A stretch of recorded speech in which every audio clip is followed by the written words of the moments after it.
All right, what's up everybody on YouTube? This is Mark here. I'm filming this video more or less for me and my fun, but I'm hoping to take you guys with me. I think it'll be a good time. So we just pulled up at the airport. Yesterday I got a message from a guy about a car I've really been wanting, and he said it's for sale. I made a quick decision, bought a one-way ticket, and we're flying about 800 miles, and we're gonna drive it back today. It'll be kind of a, I hope it doesn't turn into the roadkill kind of adventure, but we'll see how it goes. I'll keep you guys posted. I want you to come with me, and we'll see how our first arrive and drive road trip goes. For you watching my videos, you know, like, I would appreciate, I'm new to YouTube. I just want to bring some fun content. I like car stuff. I know a lot of you guys like car stuff. And I hope we can have a lot of fun just, you know, getting out on the road, driving cars, maybe hit a track every once in a while, do a couple of build-like things. And I hope you guys want to join me. And we, yeah. All right, I'll catch you guys when I'm in Indiana.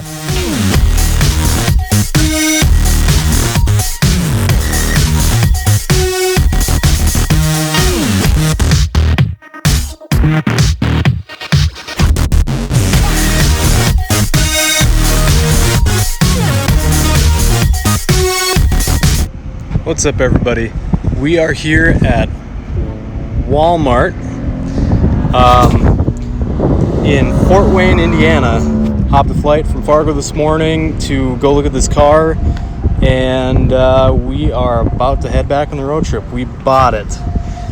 So the car is something different for me, but for you new to the channel, it'll be kind of a cool deal because it's the first car that we're going to have on our channel. We're going to use this thing to do all kinds of fun stuff, and I'm not going to do a big walk around right now. It's kind of late. I got a 13-hour drive and I want to get on it, but I'll keep you posted as we go throughout the video.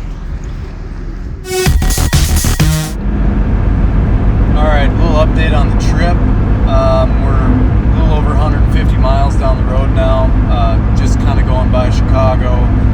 It is 11 at night. Started this trip at about 11 in the morning from Fargo, flew to Indiana, on my way back, and 150 miles in the car now. And I guess a little update about the 318. It's running good. I haven't had any issues yet. I had to put a little bit of oil in it when I checked it at the gas station before I left Fort Wayne. But it wasn't dangerously low. That was just, you know, just being safe.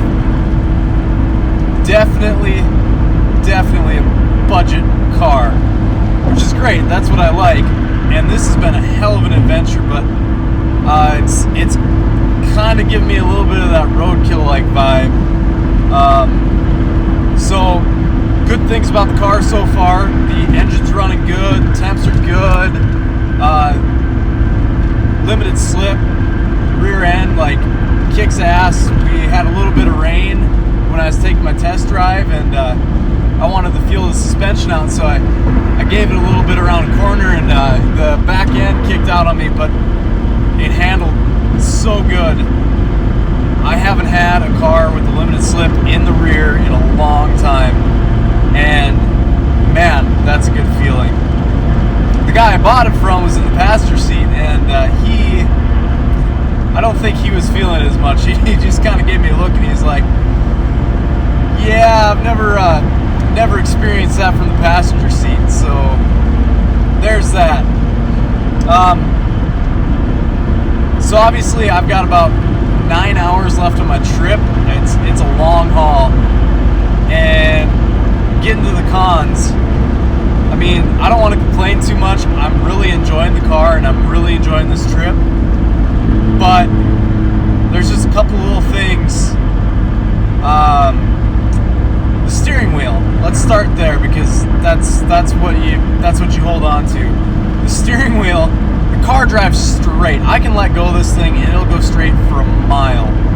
However, dude must have done something with the steering wheel, and when he put it back on, yeah, he didn't put it back on straight. It's cocked at like a 20-degree angle off of center, and it's just been messing with me the whole trip.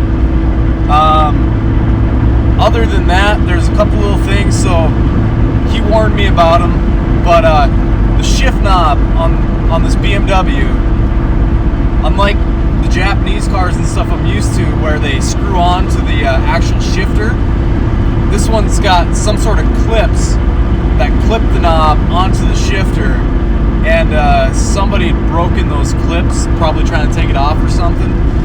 So when I went to go rip second the first time, the handle came right off, and I knew about it, but it still kind of surprised me a little bit. So I stopped at Walmart before I actually started making this trip. I got some oil, I got some antifreeze, a tiny little tool kit, you know, just some basic little stuff. I also picked up some double-sided Gorilla Tape, and I put some double-sided tape on the underside of the knob just to keep it from popping off too easy, and so far it's worked great. I also had my A-pillar on the passenger side kind of popping off. Somebody broke the clips, and again, double-sided tape, very handy.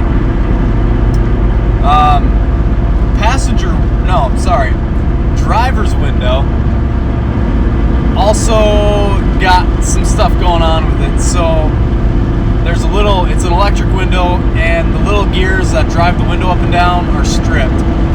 So the window kind of started rattling down just a little bit, like every so often. So the guy took the door card out of the driver's door so you can reach and just push the window up, which I guess works. But the window kept creeping down, and it's windy, and there's a little bit of rain, and I didn't want to deal with it any longer, so duct tape. I duct taped the top of the window, just one little strip, and that solved that problem. However, and I didn't really think about this because I'm not used to driving through this part of the country, but there's toll roads everywhere. And these toll roads, you got to stop every 10-15 miles and give them some cash. Yeah, the window doesn't roll down with the duct tape on it, so I kind of have to do that little number where you hop out the door, you give them the cash, they give you the green light, the little gate goes up, and you rush back in your car. You start rolling before you even probably got your seatbelt on. Get your seatbelt on, get rolling, get past the gate, get settled, and then go. But yeah, I've had to do that a couple of times now, and it's not great. So I guess that's the main things for this update. Everything's been going pretty smooth. A couple little nitpicky things that I'll fix later when I get home. But yeah, it's a long haul, but I think it's gonna be a fun one. So I'll update you guys later when I'm a little farther down the road. All right, everybody. Update number 2, a little farther down the road now. Just about in Wisconsin. Stopped at a gas station here, fueled up for the first time. Pretty stoked. Got 31 miles to the gallon, and the car's still driving good. No real big issues, but had kind of almost a heart attack moment for a split second. I thought we were gonna have some deep doo-doo. Came up to one of them toll booths, and it was like one of the second to last toll booth on the entire road back home. And at this time of night, they didn't have any attendants there, so they only had this one self-serve toll booth. Pulled up, there was it's like 1 a.m, and there's like 15 cars backed up. So I don't know where they're all going. Maybe they all bought cars and decided to drive them cross country tonight too. I don't know. But we sat there for a little bit, and as I was sitting there, we weren't moving, and I started taking an eye on the temperature gauge, and it went click, click, click, and started getting closer and closer to that red mark, which is never a good sign, especially in a car you don't know.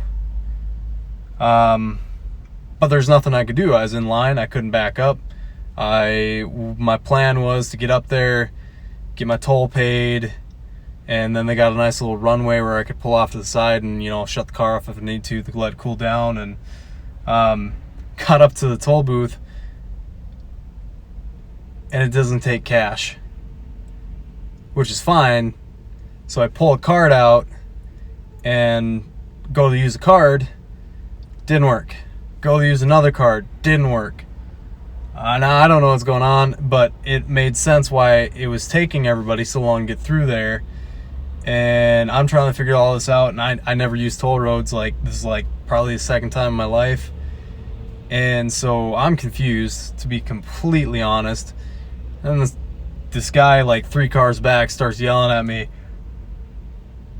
We'll just say the nice part, you know, yelling at me to pay it online, which fine, I'll figure that out. So I got the little slip, pulled over, but as soon as I got back into the car, it had dropped the temperature back down to normal range. So maybe a thermostat just stuck a little bit or something, but we were good there. So then I got a little bit farther down the road, got off the toll road, so I'm done with those.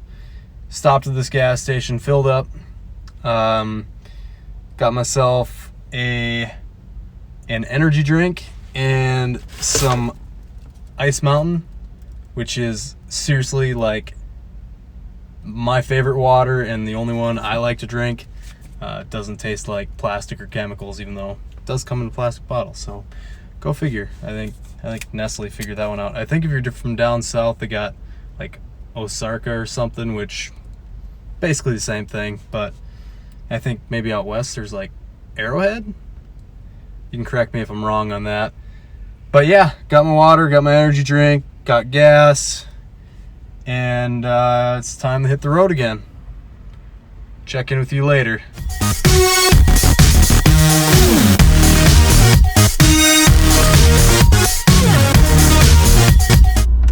Finally, we made it to Minnesota. Back in my home state. Man, it's been a long night. As you can see, I'm wearing my glasses now. I love you contacts, but as soon as they get dry, that's it. They're done. So stopped, got maybe an hour's sleep last night, and kept on going. Gonna get home at a pretty decent time. Not gonna miss my niece's birthday party, which is awesome, and definitely a testament to how reliable a car can be despite how it looks. And things been driving great. It's been a blast. I guess I don't have a lot more for this update, but the next time you see me, I will be at home with my new car. This 318 is awesome. It rips, and I can't wait to actually start working on it and driving the thing, driving it hard. I hope you guys stick around and get excited to see all that stuff coming. It's gonna be good. All right, peace.